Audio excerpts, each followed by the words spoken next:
Impending doom for COVID, says the CDC. More people like Mike Osterholm going on TV and saying that we're in for a fourth surge. Things are really scary. Okay.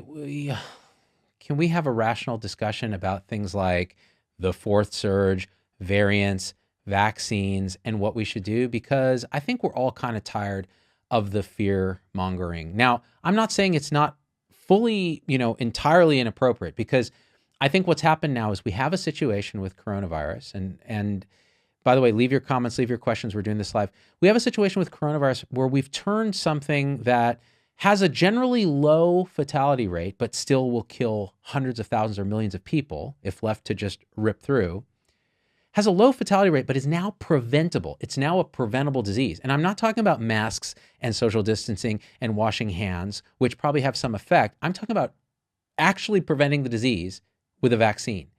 So I think where CDC and the people with, I think, good intent, but they're probably the victims of a little bit of mission creep and safetyism, where it's like, we have to save every single human being we possibly can. We have to make sure this is a disaster. And if we use fear, then people will listen and will be more likely to get the outcome we want, instead of just telling us the damn truth, which is this. We've turned this disease, SARS-CoV-2 caused COVID, into a preventable illness with some of the most remarkable vaccines that humans have produced. That's it. It's now preventable. You can get vaccinated. Real world data by Pfizer is showing that it's 90% efficacious in the real world. Even though the case numbers were kind of low and there weren't deaths and things like that, that's pretty compelling data that these things work. Now, I think the concern on the public health apparatus is, well, but people aren't scared enough. They're opening back up. Spring has come. They think, this thing is over because, vaccines, even though they haven't gotten the vaccine, and they're going to die at the finish line because they're going to get infected by quickly opening too fast.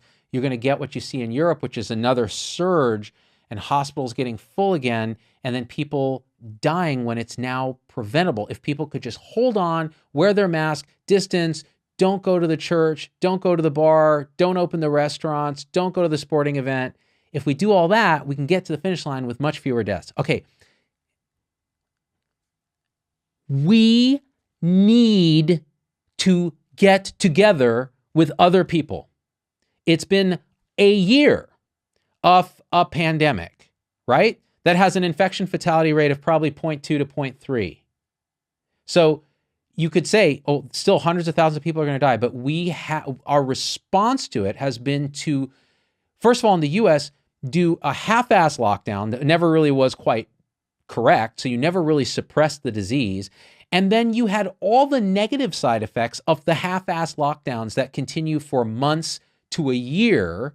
So you don't really bend the curve enough to actually save a whole ton of lives, but you do interfere with the economy, with people's mental state, with our social fabric, with very little benefit.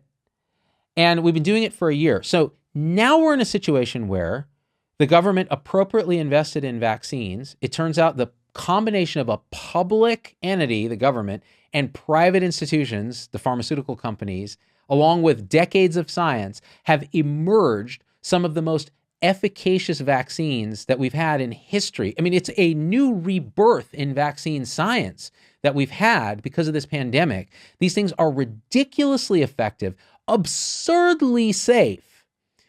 And that is the real out for this thing, since we didn't do mitigation early on, right? To think that we can really do serious suppression and mitigation now is I think, a little far-fetched. So what should we be doing? We should be telling people this, which is the truth. If you get vaccinated, you can go back to your normal ass life. Everybody who can get vaccinated, who's willing to get vaccinated, should get vaccinated. We can stop talking about vaccine passports and all that, because everyone will just get vaccinated who's willing and able to get vaccinated. And the small percentage of people who don't, because vaccine hesitancy is declining as people look and go, oh, wow, wait, these things work and they're safe. No one's sprouting extra arms. No one's becoming infertile. No one's got great 5G reception, which is a downside. Let's go ahead and do this.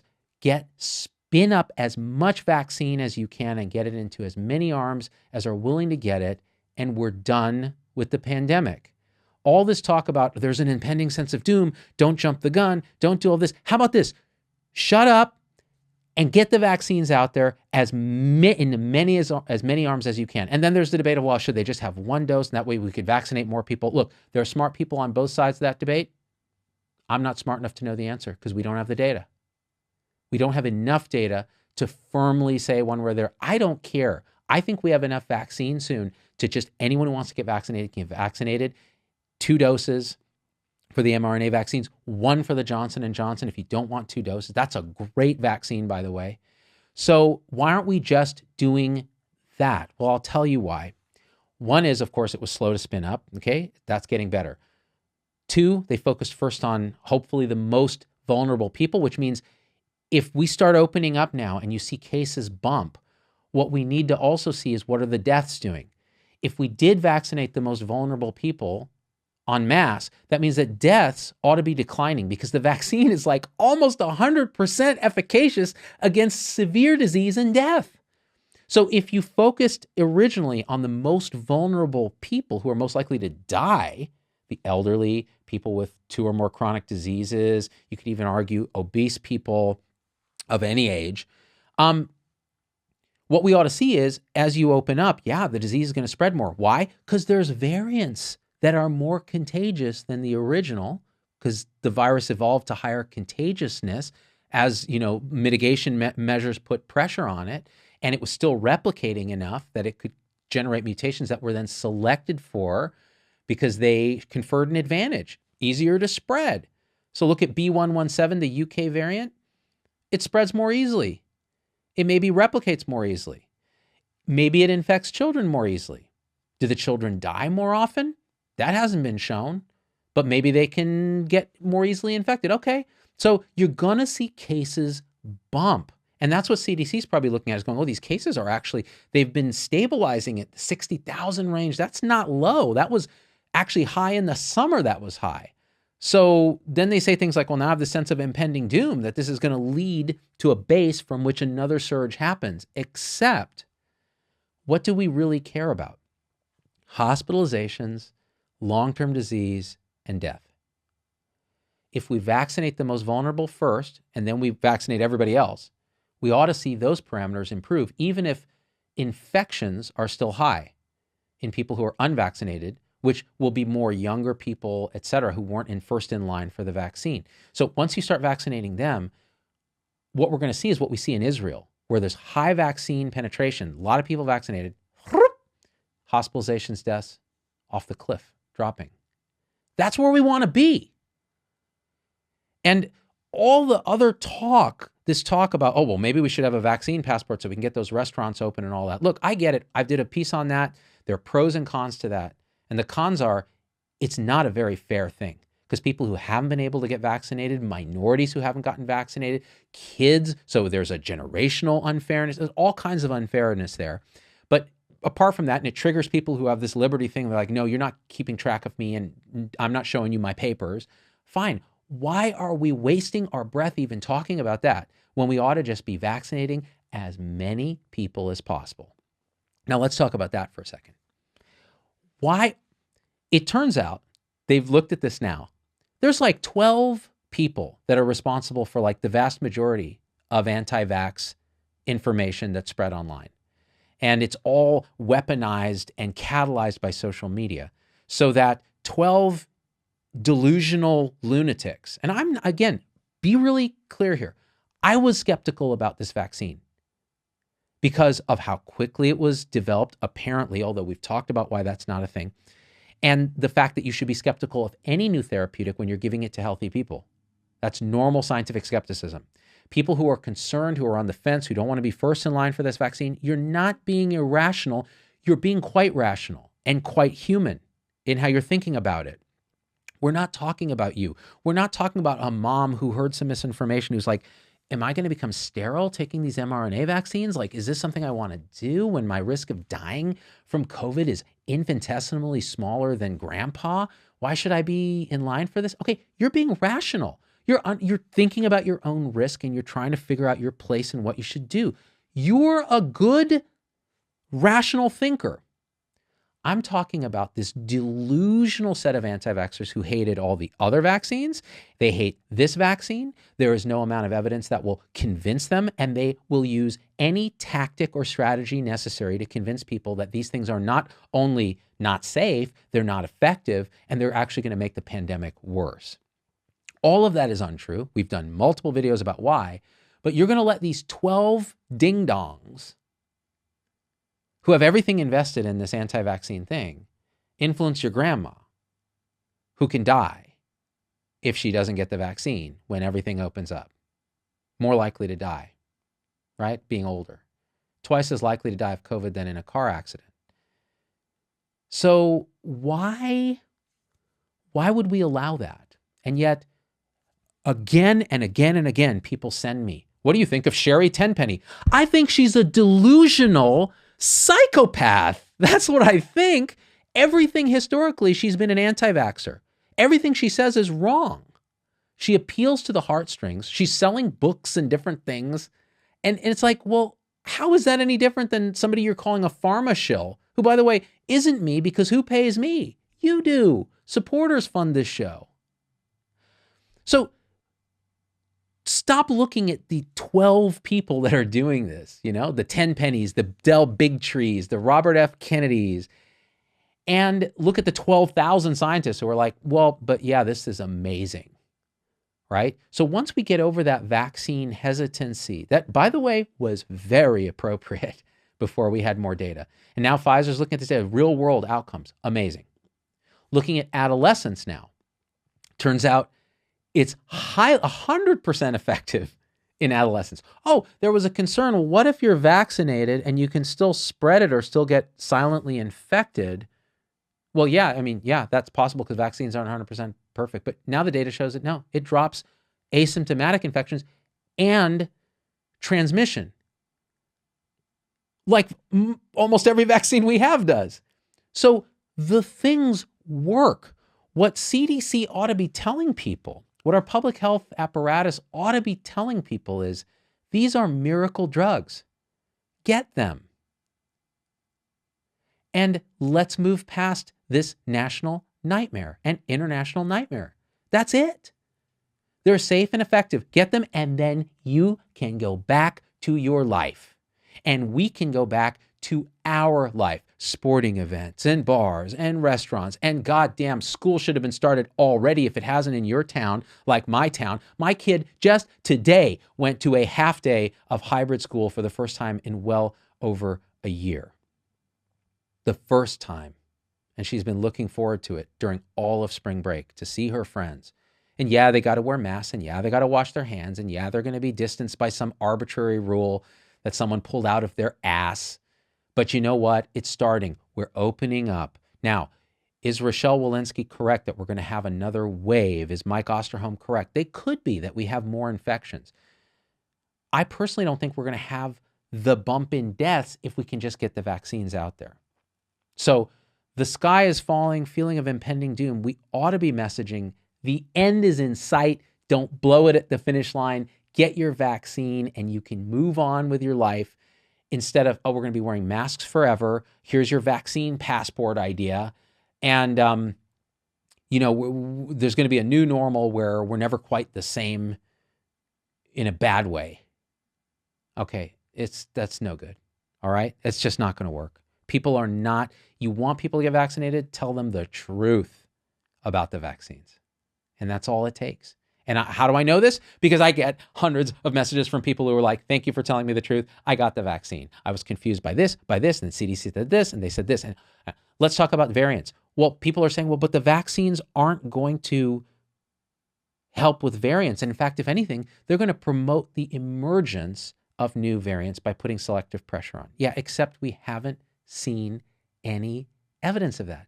the vaccines are still effective against the variants, maybe a little less so, but they're still effective. Why? Because it's not just the antibody response they cause. There's a T cell robust response that's a little more nonspecific, but still pretty good against coronaviruses. And it's quite overwhelming to these viruses. So again, all the more reason, reduce viral replication, less chances for mutation and new variants by getting vaccines into more people as quickly as you can.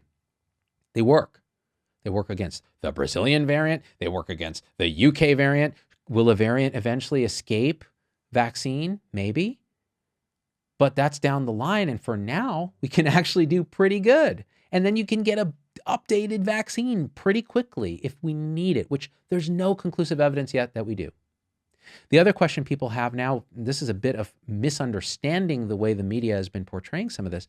Well, but if the vaccine only lasts 6 months, why should I even bother? In 6 months, it's going to be gone. Okay, that is what Pfizer has determined is it's been like 6 months since the trial. The vaccines still work really good at 6 months. They may work really good at a year. They may work really good for life. We don't know because we haven't had enough time to see. The assumption is they're going to work well enough for long enough to get us out of the pandemic. Get the damn vaccine if you can. And increasingly, you should be able to, right? Now, what do I think about like kids under 11 or something getting vaccinated? Well, we don't have the trial data yet. Are they a big vector of spread? Probably not. Should we wait for them to be vaccinated before schools are fully open? No. Teachers can wear masks. Kids can wear masks until they don't have to, until enough people are vaccinated that we get community immunity and we're done. That's it. And there's always, you got to understand, there's always going to be some people who get infected and some people who die. That's what happens with influenza. That's what happens with a lot of diseases. You're never going to get to COVID-0 in this country unless we vaccinate 100% of people or something very close to get to real community immunity. It's going to become an endemic virus that behaves more like a cold and a cough that we get seasonally, but it's going to take a couple iterations before that happens, which means you're still going to read in the news about the vaccinated person who got infected. Did they die? No. Will there be a case where someone will die after being infected despite getting a vaccine? Yes, because that's what statistics and probability says will ultimately happen with a large number game. Should that dissuade you from getting vaccinated? No, because it means you're misunderstanding risk. Can I go get hit by lightning? Sure. Is it going to happen? Well, the way I've been blaspheming, probably, but it's still pretty unlikely. The other thing I wanted to talk about with this is, these people who say it's an experimental vaccine. I'm not getting an experimental vaccine. Again, these are people who have been poisoned by the same tiny component of delusional anti-vaxxers, right? This is not rational skepticism. This is a talking point of the anti-vaccine movement, and we should just ignore them. This is not an experimental vaccine. An experimental vaccine means you're part of a trial. This is a vaccine that has had tens of thousands of participants in placebo-controlled, double-blinded, randomized control trials across multiple continents. Safe and effective. Oh, but it's not FDA approved. It's only emergency use authorization approved. Okay, that's true. These are the same people who don't give an F what the FDA says because they approved the measles vaccine and the mumps vaccine and the rubella vaccine. So they're using an argument that they wouldn't apply to the other vaccines. So it's just a bunch of clownery on that side, on the delusional anti-vax side that you should stop listening to, stop sharing their crap, stop sending it to me going, is this true? If you had to ask, the answer is probably not. What else did I want to tell you before I take your comments? That's it. Now, people are looking at Europe and going, oh, what's happening in Europe, this third wave they're having, where, hospitals are full in certain countries and they're locking down again and all of that. First of all, we just don't know if lockdowns work. Like this, lockdowns don't work, lockdowns work. Masks don't work, masks work. We don't know enough. We have circumstantial evidence. And the truth is we never did in the US lockdowns in a way that we could test if they actually work, because we never did them consistently. We never did them in an intense enough way that we would prove whether or not they work. We did them half-ass. And so that question doesn't even matter anymore, right? We shouldn't be talking about that. We should be talking about simple mitigation measures, masks, distancing, and then the cure, which is vaccine. That's it. That's what we ought to be talking about. So you look at what's happening in Europe. They've vaccinated only their most vulnerable, if even that. They're behind on that. And so you're seeing surging cases, which is exactly what you would predict, especially when you have new variants that have a higher reproductive number, they're more contagious. So you're going to see that. So what's the answer? Vaccinate people. So AstraZeneca screws up all over the place, and there's a pause on the thing because they're worried about rare blood clots, which we still don't really know the answer to, the rare blood clots with AstraZeneca. I'm talking about the ones in women that are in these like venous thrombosis in the brain and things like that. They're still looking at this, very rare. So risk of the vaccine is still outweighed by the benefits, but they need to continue to study that, and they are. And that's another sign that the science of looking at vaccines actually works in post-marketing surveillance. But AstraZeneca has fumbled in terms of how they were reporting data in the US and that error they made and so on. It's still a really safe and effective vaccine, but now look at all the stigma. And so Europe was partially a victim of that. They had to pause these mass vaccination campaigns for a while. Everybody's nervous about AstraZeneca. So there are things in Europe that are happening that aren't necessarily fully applicable to the US, but it doesn't mean that we won't have another bump in cases here. And so that's why I'm telling you, go get vaccinated. That's the only thing we should be talking about. That's all we should be talking about. Honestly, if you're asking me, and I'm editorializing here, but that's what we ought to be doing. All right, let's take some comments. If I can make these comments work. Let's see. And, and Canada is a good example. People aren't able to get the vaccine. They're relying a little bit on AstraZeneca too. Our vaccination rates in the US higher than in places in Europe that are getting a second wave, Liliana Avalar. That's my understanding. Now, again, the US, we have been pretty good about getting vaccines into arms. I think something like 20 or 30% of people have had Americans have had the first dose. I may be getting that not entirely correct, but quite a large number. And then don't forget this, the US has already had an amount of natural infection that is pretty amazingly high compared to the rest of the world. So we've had a lot of natural cases which generate some immunity. Now, here's a question. People are like, well, do I need to get vaccinated if I've been already infected? This is where it gets really interesting. And again, we don't have a full answer to this, but this is my intuition so far based on the best data we have, and it could change. I don't think natural infection is as robust as particularly the mRNA vaccines and probably the other vaccines too. And the reason is those vaccines generate a multifocal, overwhelming response to that spike protein, along with its ancillary T cell and innate immunity responses that happen on top of the antibody response.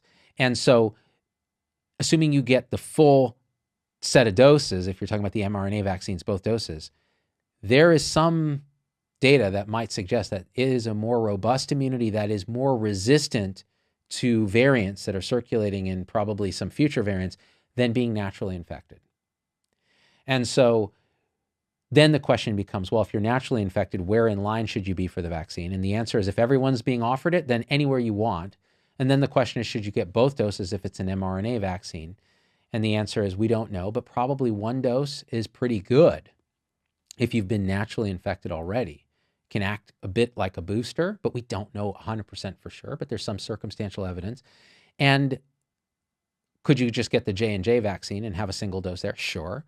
So I think that's how I think about people who've already had COVID. You shouldn't be panicking, running out to get the vaccine, but at the same time, you shouldn't have a full sense that, oh, I'm now invulnerable to COVID. I think the vaccine adds a bit to that. So that's just something to think about if you've already been infected. Talking about, pregnant women and sterility and effects on fetus. The answer is they're all good effects. So it turns out these antibodies do cross placenta and protect your baby. It turns out there's no evidence that there's any cross-reactivity with placenta or things like that was proposed early on by some anti-vaxxers. Hasn't shown up. There's zero evidence of antibody-dependent enhancement where getting vaccinated actually makes the disease worse. We've seen none of that in real world, and you would have seen it when the prevalence is this high of natural infection. So everything that the sky is falling people about vaccines have said has been proven not to be the case. The wildest hopes of vaccine efficacy hopefuls like myself have been exceeded. the biggest concerns have been alleviated, right? So if we're talking about a sense of impending doom, I don't see it. What I see is the first true beams of light that are shining on us that this thing is absolutely going to be over well earlier than we think. Is it going to be as early as some people have said, like end of April? Well, end of April's coming up, so we're going to find out, aren't we? But we got to keep pushing those vaccines. And whether it's a single dose or doing both doses, whether it's J&J or Moderna or Pfizer or even AstraZeneca, heaven forbid, we got to get it done. And that's what all our effort should be put into. Other comments here. Let's see. Why stop there when you can have 8G? What a bunch of amateurs, Adam West. Right, Adam? I mean, 5G is not good enough. So Julie Van Osdal, I just read that people who are long haulers are seeing their symptoms reduce dramatically after getting vaccinated. Is that true? That's what they claim. So the long haul thing is very mysterious.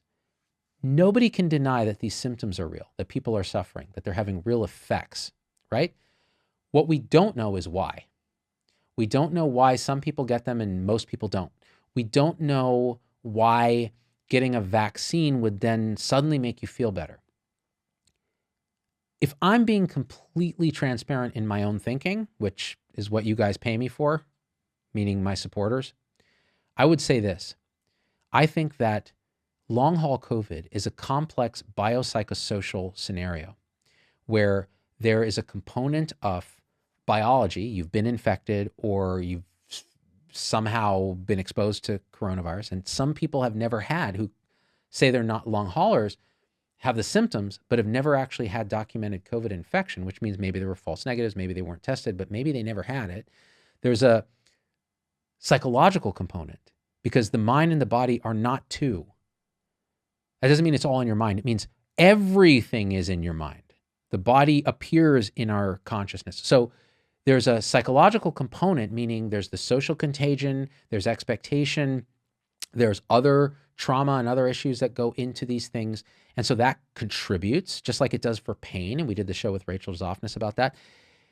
And then there's the social component, which is, well, if I watch the news and I see that long haul COVID is a thing and I'm not feeling good or I'm otherwise having some suffering due to other issues, it's very easy to fold that into a biopsychosocial package that presents as long haul COVID.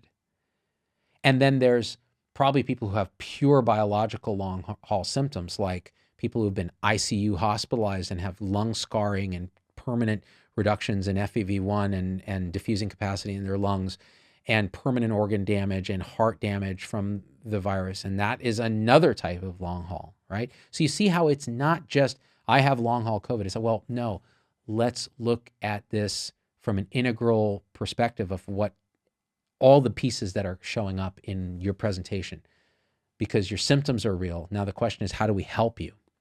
How do we come up with an answer? And reducing it to simple biology, psychology, or sociology is not going to solve it. It's got to be an integral biopsychosocial picture when we're looking at long haul COVID. And so to get back to the question, why would a vaccine help it? Well, from a biological standpoint, people report like immediately after getting vaccinated, they feel better. Well, the only explanations there might be there's some revving up of the innate immune system or a clonal adaptive immune system memory that generates cytokines or something that causes people to feel better.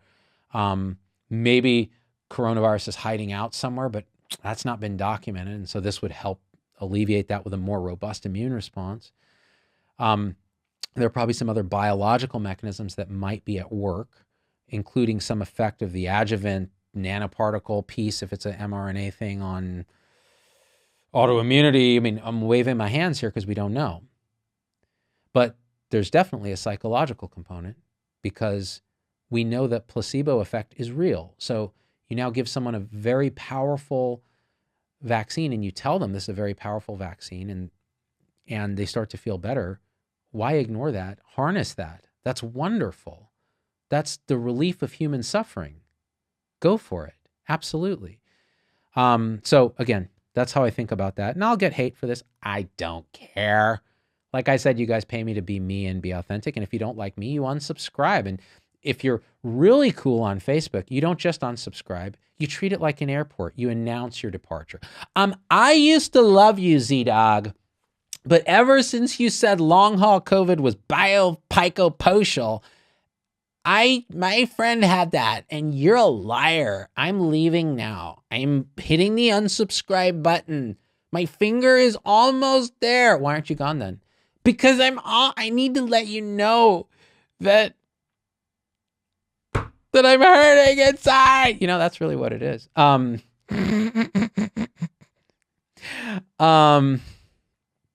That's it. That's all I got. That's all I want to talk about. This is okay. So I got to end with this because this is important. Like I said, it's you guys that make this thing hum. If you think this is a good alternative to the mainstream narrative on things that is more rational, is a little more integral, a little more alt-middle, a little non-political, a little more truthful, with somebody who's been through a bunch of medical school but is okay with knowing that he doesn't know about stuff, then you support our show. zdogmd.com/supporters. You can PayPal us one time. You don't get access to all the supporter stuff, but you get a personal email from me, and I read your comment and I respond to it. So that's just paypal.me/zdogmd. Or you can join our tribe on Locals, which is off the Facebook, YouTube, Twitter grid. It's its own thing where people are cool as hell, and we don't play by the usual social media nonsense. It's really a great group, and that's just zdogmd.locals.com. Or join us on Facebook or YouTube as a member, and you get my nightly live supporter-only videos where we go deep and we curse and we sing karaoke and we talk hella smack. So thank you. I'm deeply grateful for being able to do this from my studio and connect with you guys. You make what I do have some deep sense of meaning to me. Not even joking. So if you're going to now depart and unsubscribe in anger, please announce your departure at the airport gate you're leaving. I'm looking forward to reading your comments, and we are out. Peace.